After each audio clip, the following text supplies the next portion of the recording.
Em Apocalipse, capítulo 17. Nós vamos entrar agora no sexto ciclo de Apocalipse. Ele é dividido em 7 partes, 7 ciclos. O primeiro ciclo, as 7 igrejas.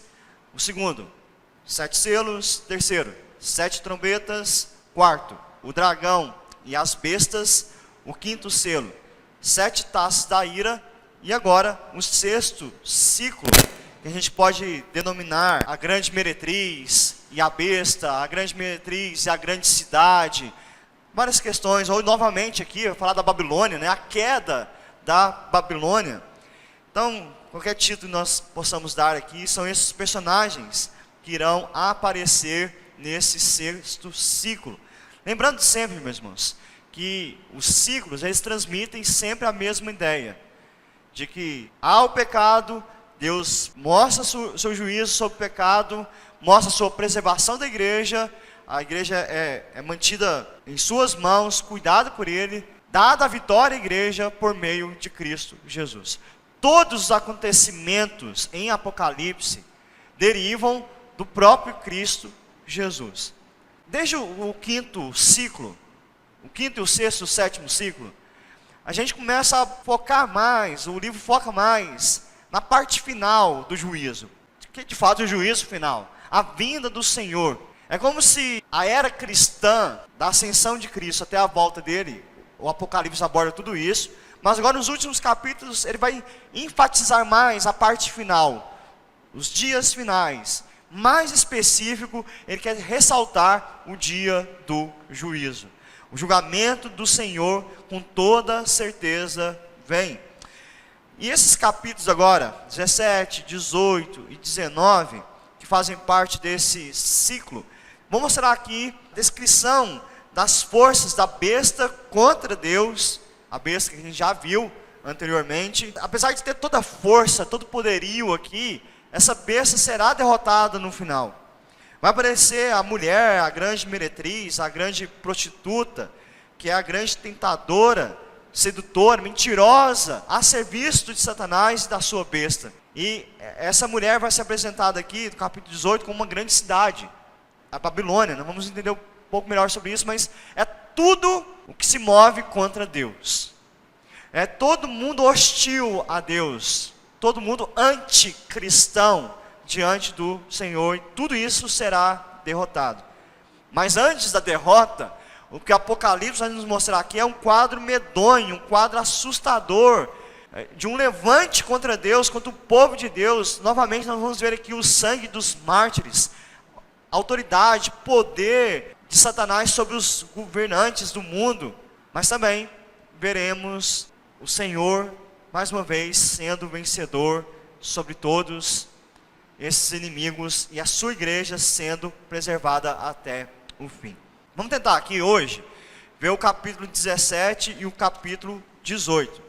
Então, no capítulo 17, versículo 1 diz assim: um dos 7 anjos, que é os 7 anjos das 7 taças da ira, veio e falou comigo dizendo: venha, vou lhe mostrar o julgamento da grande prostituta que está sentada sobre muitas águas. Então aqui ele fala, esse anjo vai mostrar para o João sobre essa grande prostituta, essa grande meretriz. E qual que é o alvo da prostituta? Se você olhar nas escrituras, você vai ver algumas referências à ideia da prostituta, aquela que desvia alguém do caminho. O livro de Provérbios tem várias citações a respeito disso, vários cuidados com a prostituta, porque ela desvia do caminho. Aqui a ideia então é dessa prostituta, aquela que desvia as pessoas o quanto mais longe possível da presença de Cristo Jesus. Daí esta mulher aqui é diferente daquela mulher que nós vimos lá no capítulo 12, que lá sim a mulher representava a igreja, o povo de Deus, que estava próximo a Cristo, próximo a Deus.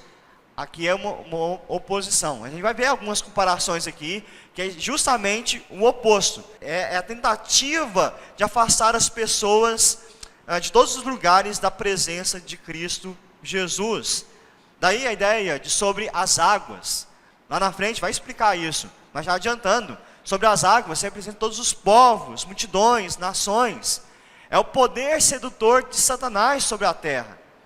Mais adiante nós vamos ver que ele tem o poder, ou terá, melhor dizendo, o poder de enganar para valer mesmo as nações, ao ponto do evangelho não adentrar mais. Mas nós veremos também que isso já está perto do fim. Versículo 2: os reis da terra se prostituíram com ela, e os que habitam na terra se embriagaram com o vinho da sua prostituição. Então, é o alcance de governos, o alcance do povo. Todos podem ser envolvidos por essa prostituta, esse engano, se embriagam. A ideia da embriaguez aqui é que você perder a sensibilidade. Você nem consegue enxergar mais a realidade. As pessoas são tão enganadas, tão iludidas, que elas não conseguem compreender que elas estão no caminho errado. Sabe aquele tipo de pessoa que parece que você fala, a pessoa está indo de mal a pior, mas ela acha que ela está bem? Mais ou menos esse princípio, embebedado, insensível à realidade espiritual. O anjo, versículo 3, me transportou no espírito a um deserto. Lembra que a primeira mulher também no capítulo 12 foi levada a um deserto? Mas aquela mulher que representa a igreja, para ser cuidada por Deus, aqui não. Aqui é uma outra situação. O anjo me transportou no espírito a um deserto e vi uma mulher montada numa besta escarlate, besta repleta de nomes de blasfêmia, com 7 cabeças e 10 chifres. O deserto aqui, a gente vai entender que é o lugar da sentença, é o lugar do juízo de Deus. E apresenta essa mulher agora montada na besta, que a gente já viu também anteriormente, a mesma descrição do dragão, é a mesma descrição das bestas que saem da terra, saem do mar. Tudo, irmãos, mostra ainda a personificação de Satanás, as estratégias que ele usa para o engano. E quando descreve a besta aqui, escarlate, escarlate nós lemos lá em Isaías, é a cor vermelha, que tinha um símbolo do pecado, o símbolo da contaminação do pecado. Então essa besta se apresenta dessa maneira, completamente revestida do pecado e blasfemando contra Deus, indo totalmente em oposição a Deus. Então toda forma de engano que afasta as pessoas de Deus através, a gente já viu que de poderes, políticas, ideologias, tudo que afasta do Senhor. E o versículo 4 diz assim: a mulher estava vestida de púrpura e de escarlate, enfeitada com ouro, pedras preciosas e pérolas, tendo na mão um cálice de ouro transbordante de abominações e das imundícias da sua prostituição. Aqui é descrito uma mulher sedutora, um retrato de uma mulher poderosa, uma mulher forte. É uma paródia, mais uma vez, em relação à noiva de Cristo Jesus. Se você adiantar um pouquinho, lá no capítulo 21, versículo 2, vi também a cidade santa, a nova Jerusalém, que descia do céu da parte de Deus, preparada como uma noiva enfeitada para o seu noivo. Essa mulher também se apresenta enfeitada, bonita, arrumada, com um cálice de ouro, chamando a atenção. Todo mundo para olhar. Tem uma música clássica, né? A Dama de Vermelho. É que chama a atenção. Você à primeira vista não desconfia. E o mundo é assim, meus irmãos. As coisas desse mundo, o que o mundo nos oferece, à primeira vista é algo sedutor, é algo bonito, é algo belo. Mas o cuidado que nós temos que ter é que essa é justamente a estratégia de Satanás, de enganar. Porque esse cálice está cheio de abominações e das imundícias da sua prostituição. Aqui denota práticas profundamente ofensivas a Deus. Quer ver um exemplo disso, irmãos? Como que o mundo é enganado e as pessoas vão sendo enganadas, as questões éticas, morais vão para o ralo. Talvez os irmãos viram na internet, até na televisão, aquele caso do mendigo, que teve relacionamento sexual com uma mulher de um personal trainer. Vocês viram o que está acontecendo com esse cara, né? Ele virou uma estrela. Hoje pagam para ele dar entrevista. Alguns partidos já chamaram ele para concorrer a deputado. Irmãos, nós estamos falando de um caso de adultério. E o cara está sendo exaltado. A sociedade está achando isso o máximo. Percebem? Como que as coisas às vezes acontecem e vai sendo normal. São as prostituições, as imundícias deste mundo. E o versículo 5 diz assim: na sua testa estava escrito o nome, um mistério que estava escrito na testa. Babilônia, a grande, a mãe das prostitutas e das abominações da terra. Nós já comentamos sobre Babilônia aqui. Ela representa a cidade de Babilônia, né? O povo da Babilônia, que é a representação do mundo sem Deus. Sem moral, sem ética, cada um fazia do jeito que queria. A mãe, coloca aqui, né? A mãe de todas as prostitutas, todas as meretrizes, das abominações. É uma prostituição espiritual, é algo contra Deus, mal dirigido contra Deus. Todo pecado tem origem aqui. Então, o que essa mulher representa, meus irmãos? É o pecado. O que essa mulher representa é a possibilidade das pessoas serem enganadas a pecar e achar que é normal, achar que isso é belo, isso é bom. Versículo 6: então vi a mulher embriagada com o sangue dos santos e com o sangue das testemunhas de Jesus. E quando a vi, admirei-me com grande espanto. E João, ele fica, em vez de pensar na vitória dos santos, Senhor, cadê os santos vitoriosos? Ele vê essa mulher, ele vê a morte dos cristãos. Mas isso aqui é por enquanto. O espanto dele vai durar pouco tempo. Versículo 7: um anjo, porém, me disse: por que você ficou admirado? Vou lhe explicar o mistério da mulher e da besta que tem 7 cabeças, os 10 chifres que leva a mulher. A besta que você viu era e não é mais. Olha o contraponto aqui, contraste com Deus, com Cristo. Como que Cristo é descrito em Apocalipse? Aquele que era, que é e que há de vir. E em outro momento, aquele que era e que é, porque ele já vem. A vinda dele é certa. Mas a besta aqui, ele é descrita aquela que não é mais. Satanás é uma criatura com princípio, cujo fim é a perdição. Ele nunca será o grande eu sou. Nunca. Lembra que a gente comentou sobre isso? O 666?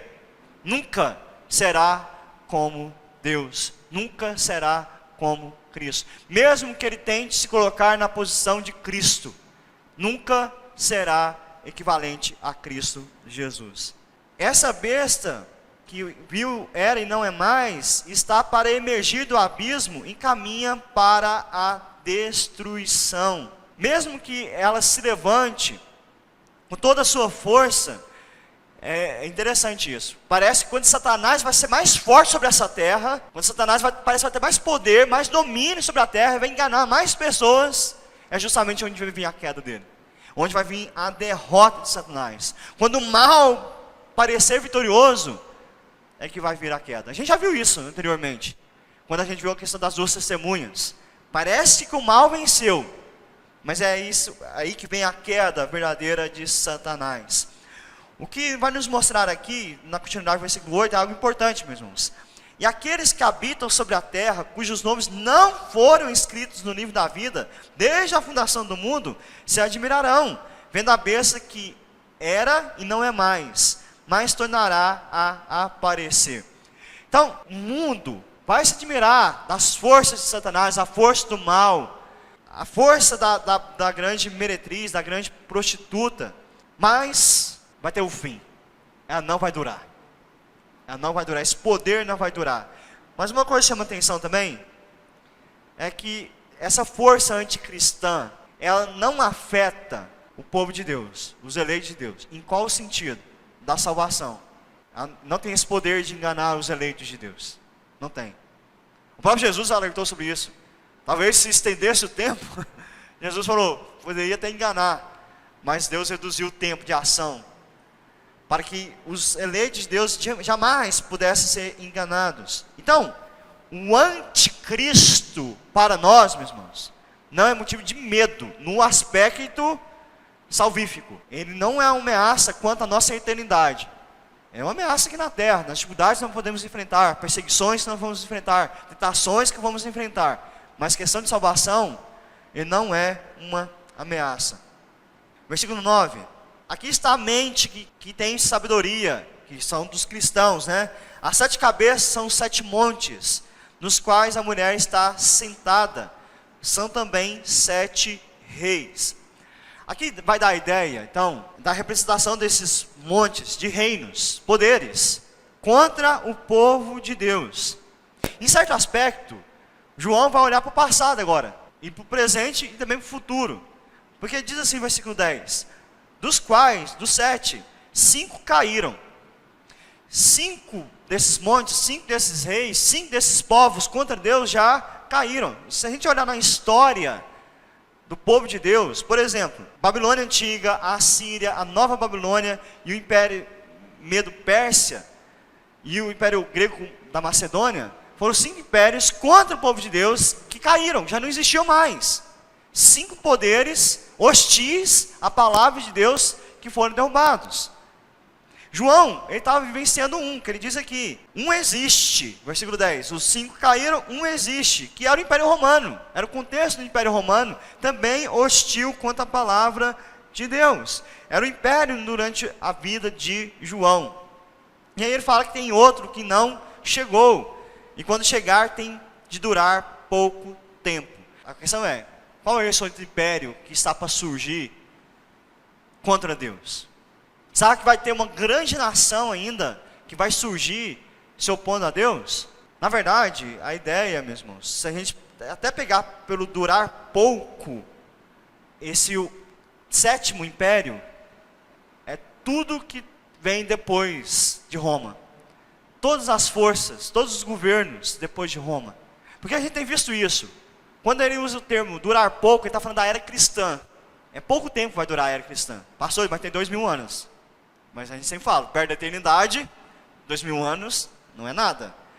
Então, todos os governos hostis se encaixam aqui.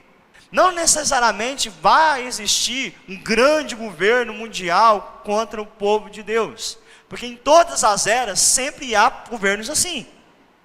Sempre o povo de Deus sofreu com isso. Com perseguições políticas, com perseguições ideológicas. E vai continuar até a volta de Cristo Jesus. No capítulo 12, versículo 12, a gente tem essa percepção. Por isso, alegre-se aos céus, e vocês que neles habitam. Ai da terra e do mar, pois o diabo desceu até vocês, cheio de fúria, sabendo que pouco tempo lhe resta. É justamente esse período que nós estamos falando aqui. É o tempo da era cristã. Então, esse engano, ele começa pelos poderes e vai descendo para as pessoas simples do dia a dia. E a gente sabe muito bem disso, meus irmãos. Que pessoas poderosas que influenciam a mídia, pessoas poderosas que influenciam a arte, pessoas poderosas que influenciam política. E você vai olhar, tudo anticristãos. Tudo contra a palavra de Deus. A gente vivencia isso. Nosso país ainda não vivencia a perseguição física ainda, mas ideológica, com toda certeza. A gente é bombardeado o tempo todo nesse sentido. O engano, o pecado que está aí. Versículo 11. E a besta que era e não é mais, é também o 8º rei, mas faz parte dos 7 e caminha para a destruição. Então ele está colocando aqui como essa besta, como um líder sobre esses 7 governos. Faz parte deles também, é a mesma coisa. Não é um governo a mais. É a figura, meus irmãos, que Paulo vai colocar do homem da iniquidade. Abre lá, por favor, 2 Tessalonicenses, capítulo 2, versículos 3 e 4. Ninguém de modo nenhum os engane, porque isto não acontecerá sem que primeiro venha a apostasia e seja revelado o homem da iniquidade, o filho da perdição, o qual se opõe e se levantará contra tudo que se chama Deus, ou é objeto de culto, a ponto de assentar-se no santuário de Deus, apresentando-se como se fosse o próprio Deus. Nessa perspectiva, o tempo todo a gente vê isso. O tempo todo nós vemos homens poderosos, governos, nações, tentando se colocar no lugar de Cristo Jesus, na posição de Deus, motivados então pelo engano do pecado. Versículo 12. Os 10 chifres que você viu são 10 reis que ainda não receberam o reino, mas receberam autoridade como reis com a besta durante 1 hora. Mais uma vez aqui a ideia de algo breve, aquela ideia de forças destrutivas contra Deus. Interessante isso aqui também. O número 10 é um número humano, são coisas da terra, mas que não tem força contra o Senhor. Versículo 13, estes têm o mesmo propósito e oferecem à besta o poder e a autoridade que possui. Ou seja, submissas a Satanás, a oposição a Cristo, em todos os segmentos, em todos os setores da vida. É o mundo inteiro contra Cristo Jesus. E a tendência, meus irmãos, é que isso aumente. A perspectiva de Apocalipse é que, aproximando-se do fim, isso vai se intensificar. Não é de a gente assustar, que o mundo vai cada vez mais hostil a Deus e às coisas de Deus. Versículo 14, lutarão contra o Cordeiro e o Cordeiro os vencerá, pois é o Senhor dos senhores, o Rei dos reis. Serão vencedores também os chamados, os eleitos e fiéis, que estão com o Cordeiro. Lembra que João sempre coloca a igreja preservada? É aqui. Apesar desse levante contra o povo de Deus, quem vai vencer é o Cordeiro. Aquele que é Senhor dos senhores, está acima de todo governante, é o Rei dos reis, está acima de qualquer império, é Ele que é o vencedor, e guardado com Ele estão seus fiéis, que é a igreja. Então, como eu disse anteriormente, Satanás pode se levantar o que for contra a igreja, e não prevalece contra a igreja, por causa de Cristo Jesus. Versículo 15, o anjo disse ainda, as águas que você viu, onde a prostituta está sentada, como a gente falou, né? São povos, multidões, nações e línguas. Os 10 chifres que você viu e a besta, esses odiarão a prostituta, eles a deixarão devasta e nua, comerão as carnes dela e a queimarão no fogo. Qual o cenário aqui? Quando esses governantes perceberem que estão sendo enganados, que tudo que o pecado tinha para oferecer já não vai durar muito tempo mais, eles começam a se autodestruir, começam a querer negar tudo aquilo que eles receberam. Mas o versículo 17 vai dizer, porque Deus incutiu no coração deles que realizem seu propósito, executem de comum acordo e dê à besta o reino que possui, até que se cumpram as palavras de Deus. A mulher que você viu é a grande cidade que domina sobre os reis da terra. Quando cair a ficha no mundo, meus irmãos, que o mundo está indo para um lugar sem perspectiva, já vai ser tarde. E aí termina o capítulo trazendo a ideia, mostrando que a mulher é a mesma ideia da Babilônia, da grande cidade. Depois dessas coisas, vi descer do céu outro anjo que tinha grande autoridade, e a terra se iluminou com a sua glória. Esse anjo que sai da presença de Deus, e agora é possível contemplar a sua extraordinária aparência. Ele vai trazer uma informação que já foi dada anteriormente. Essa expressão a gente já viu aqui, no versículo 2. Então exclamou com potente voz, dizendo, caiu a grande Babilônia. Ela se tornou morada de demônios, refúgio de toda espécie de espírito imundo, esconderijo de todo tipo de ave imunda e detestável. Perceba que o verbo aqui está no passado, caiu, dando a ideia de algo certo. A queda é certa dessa meretriz da cidade da Babilônia. Essa cidade não se sustenta.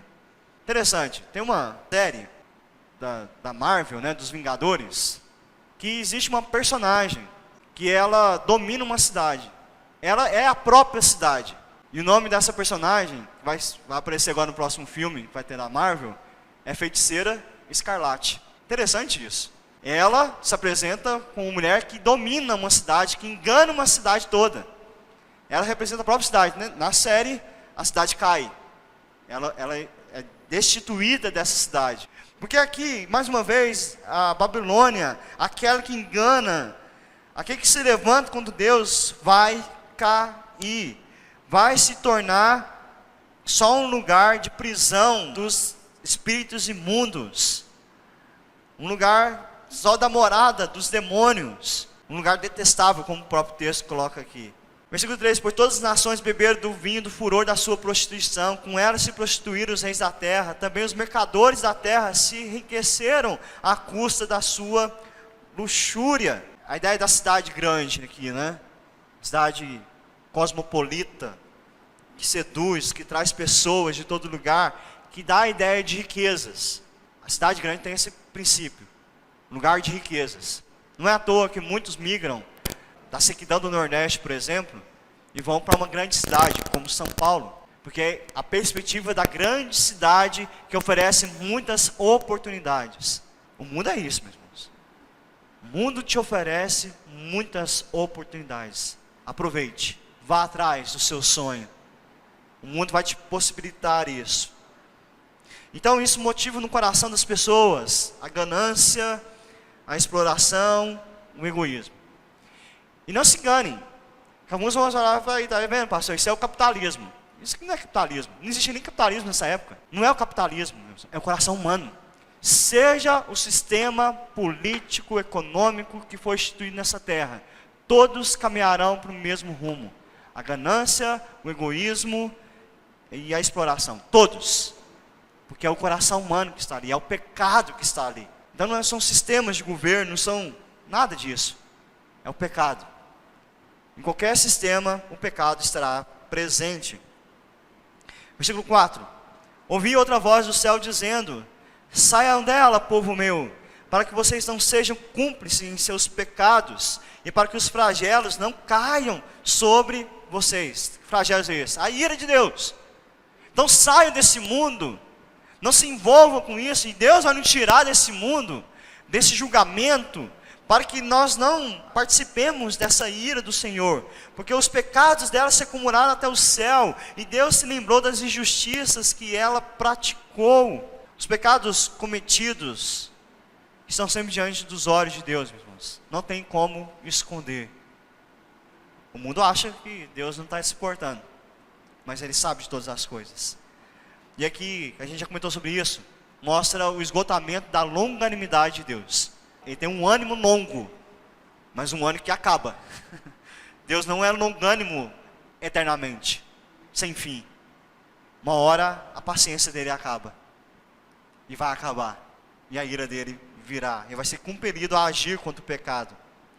Versículo 6, retribua-lhe, como também ela retribuiu, paga-lhe em dobro segundo as suas obras, e no cálice que ela misturou bebidas, misture o dobrado para ela. O quanto a si mesmo glorificou e viveu em luxúria, dê a ela igual medida, tormento e pranto, porque ela pensa assim, estou sentada como rainha, não sou viúva, nunca saberei o que é pranto.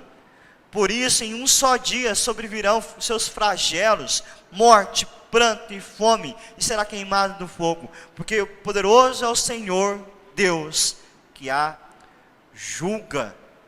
O mundo, meus irmãos, o mundo pecaminoso, como a gente disse, acha que está tudo bem, coloca aqui sentado como uma rainha, uma vanglória, uma autossuficiência. O mundo pensa que não precisa de Deus.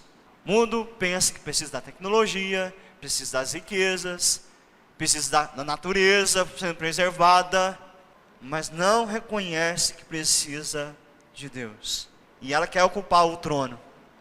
O mundo quer ocupar o trono de Deus. Só que isso determina o seu próprio fim. Isaías, capítulo 13, versículo 19. Babilônia, a joia dos reinos, glória e orgulho dos caldeus, será como Sodoma e Gomorra, quando Deus a destruiu. Toda a glória é retirada, todo o poder é retirado pelo julgamento de Deus, porque caíram nas mãos de um Deus irado, um Deus justo. Versículo 9, os reis da terra, que com ela se prostituíram e viveram em luxúria, vão chorar e se lamentar por causa dela, quando vir a fumaça do seu incêndio. Não é um choro de arrependimento, é um choro de raiva, vendo o mundo que eles idealizaram sendo destruído, caindo. Versículo 10, e conservando-se de longe, com medo do seu tormento, dizem, ai, ai de você, grande cidade, Babilônia, cidade poderosa, pois em uma só hora chegou o seu juízo. aquilo que o mundo ostentou por anos, por séculos, com poder, com glória, Deus destrói rapidamente. Deus acaba com tudo de forma imediata no tempo dele. Versículo 11. E por causa dela choram e planteiam os mercadores da terra, porque ninguém mais compra a sua mercadoria. Vocês lembram que a gente viu sobre que aqueles que têm a marca da besta que podem comprar, podem negociar, agora acabou. Porque não tem mais para onde correr. Ninguém mais pode se envolver nesses negócios. Mercadoria de ouro, de prata, de pedras preciosas, de pérolas, de linho finíssimo, de púrpura, de seda, de escarlate, toda espécie de madeira odorífera, todo gênero de objetos de marfim, toda qualidade de móvel de madeira cara, de bronze, de ferro, de mármore, e canela de cheiro, especiarias, incenso, perfume, mirra, vinho, azeite, boa farinha, trigo, gado e ovelhas, e de cavalos, de carruagens, de escravos, e até almas humanas. Tudo acaba. Tudo acaba. Toda forma de negociação, toda forma de ganhar recursos, toda forma de conquistar as coisas vai acabar. Se o mundo acha que nós passamos por crises econômicas, o fim, não haverá mais possibilidade de nada. Vai acabar toda forma de poder, toda forma de riqueza nesse mundo. E aí eles dizem, versículo 14, o fruto que tanto lhe apeteceu, tanto desejou, se afastou de você, e para você se extinguiu. Tudo que é delicado e esplêndido nunca mais serão achados. Tudo aquilo que vocês davam valor vai acabar, vai acabar. Tudo aquilo que vocês correram atrás, como Salomão disse, vocês vão entender que foi correr atrás do vento. Tudo aquilo que vocês amontoaram, vocês vão entender que Jesus falou, louco, hoje mesmo você vai perder a sua alma. É isso que está sendo dito aqui. Mundo, meus irmãos, dá valor às coisas deste mundo, mas tudo vai acabar. Essa terra vai passar. Versículo 15, os mercadores dessas coisas que por meio delas se enriqueceram, ficarão de longe com medo do seu tormento, chorando e pranteando. Mais uma vez, não é de arrependimento, agora é de pavor, porque o juízo chegou. Ai, ai da grande cidade, que estava vestida de linho finíssimo, de púrpura, de escarlate, enfeitada com ouro e pedras preciosas e pérolas, que é a descrição da mulher, da grande meretriz. Então, é a mesma personagem, porque em uma só hora, ficou devastada a tamanha riqueza. Olha o contraste, essa mulher se enfeitou toda, cheia de glória, vai acabar com toda a beleza. A igreja está sendo enfeitada, para viver a eterna glória, a eterna beleza. É essa beleza que nós temos que ter em nossa vida, meus irmãos. A beleza da igreja. A beleza de ser povo de Deus. O que nós devemos resplandecer não são as vestimentas desse mundo, mas a presença de Cristo Jesus. E todos os pilotos e todos aqueles que viajam pelo mar, e marinheiros, e os que ganham a vida no mar, ficaram de longe. Aqui é porque a ideia do mercado, do comércio era feito de forma marítima. Então todos ficaram olhando, acabou, não temos mais recursos. Então, vendo a fumaça do seu incêndio, gritavam, que cidade se compara à grande cidade? Se Babilônia está caindo, o que pode existir ainda? Nós vimos um pouquinho hoje no capítulo 22, a grande cidade verdadeira, que é a Nova Jerusalém. Essa sim é incomparável, mas isso vai ficar para depois. Lançaram, versículo 19, lançaram pó sobre a terra, e chorando e pranteando, gritavam, ai, ai da grande cidade, na qual se enriqueceram todos os que possuíam navios no mar, à custa da sua riqueza, porque em uma só hora foi devastada. Olha como se repete isso, como que foi rápido, como que acabou tudo. Aquilo que as pessoas colocavam confiança já não existe mais. Desespero do mundo. Mas o contraste mais uma vez, versículo 20. Alegrem-se por causa dela, ó céus, e também vocês santos apóstolos e profetas, porque Deus julgou a causa de vocês contra ela. O que para o mundo é pavor, para os santos é alegria. E é isso que nós temos falado sempre em Apocalipse, meus irmãos. Lá no começo a gente comentou sobre isso. É um livro para o cristão não ter medo, pelo contrário, é para o cristão ter esperança, para o cristão ter forças. Não é para se apavorar com as descrições que estão aqui, Mas é para entender que Deus vai executar o seu juízo, tem executado. E o juízo sobre a terra, sobre este mundo, para nós, é um tempo de glória. Versículo 21, para a gente caminhar para o final. Então um anjo forte levantou uma pedra do tamanho de uma grande pedra de moinho e lançou no mar, dizendo: assim como o ímpeto será lançada Babilônia, a grande cidade nunca mais será achada. Então imagina a figura. Um anjo pegando uma grande pedra, tacando no meio do mar. Já pegou uma pedra grande e tacou no meio da água? O que acontece com ela? Fica boiando? Fica lá boiando? Afunda na hora. Independente, você não vê nem o fundo. Vai lá para o fundo mesmo. Então essa ideia aqui. Essa Babilônia, o engano, Satanás, o mundo hostil a Deus, vai para o fundo, sem chance de voltar. E você nunca mais será ouvido o som de arpistas, de músicos, de tocadores de flauta, de trombeta. O que é isso? Nunca mais vai ter alegria, nunca mais vai ter vida. O que vocês festejavam, aproveita, porque vai acabar. Não haverá mais festas para vocês. Em você nunca mais se achará artífice nenhum, de qualquer que seja. Gente, não haverá atividade, não haverá trabalho. Isso é interessante, irmãos. No inferno não haverá trabalho. Uai, pastor, então não é tão ruim assim, né? Mas lembremos, meus irmãos, que trabalho não é ruim. O trabalho faz parte do ser de Deus, do caráter de Deus, da atividade de Deus. O problema do trabalho é o cansaço por causa do pecado. Agora, o não trabalho é pior ainda. Você não ser útil para nada, é pior ainda. Você não conseguir produzir nada, é pior ainda. Então não haverá mais possibilidade de produzir nada. Não haverá mais cultura deste mundo. A única cultura que existirá do novo céu e da nova terra que nós iremos produzir. Então, se hoje nós estamos imersos na cultura desse mundo, já não haverá mais isso. E nunca mais se ouvirá em você o ruído de pedra de moinho. O que é isso? Ruído de pedra de moinho. Para que servia a pedra de moinho naquele tempo? Os grãos, né? O trigo, por exemplo. Se não moe mais trigo, não tem pão. Não tem o prazer da alimentação. Não tem o sustento. Versículo 23, também nunca mais brilhará em você a luz de uma lamparina. Se eles gostavam de se exibir, de aparecer, é escuridão, é trevas agora. E nunca mais se ouvirá de você uma voz de noivo ou de noiva.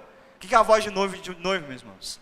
É satisfação, alegria, prazer, deleite. Não haverá um tipo de alegria mais. Pois seus mercadores são os grandes da terra, porque a sua feitiçaria você seduziu a todas as nações. E nela foi encontrado o sangue de profetas, dos santos, de todos os que foram mortos sobre a terra. Então, a gente termina aqui no capítulo 18, que essa Babilônia, essa meretriz, que encheu o mundo, encheu as nações com seu engano, vai cair. Não vai durar para sempre. O juízo do Senhor virá, de modo definitivo, com uma pedra lançada no fundo do mar. O juízo é definitivo. Algumas aplicações aqui para a gente fechar a ideia. Primeira questão é que as coisas deste mundo, elas são sedutoras. A gente não é ingênuo achar que não. As coisas desse mundo são sedutoras. Por isso, não se ache forte o suficiente. Não, eu dou conta, eu resisto às tentações.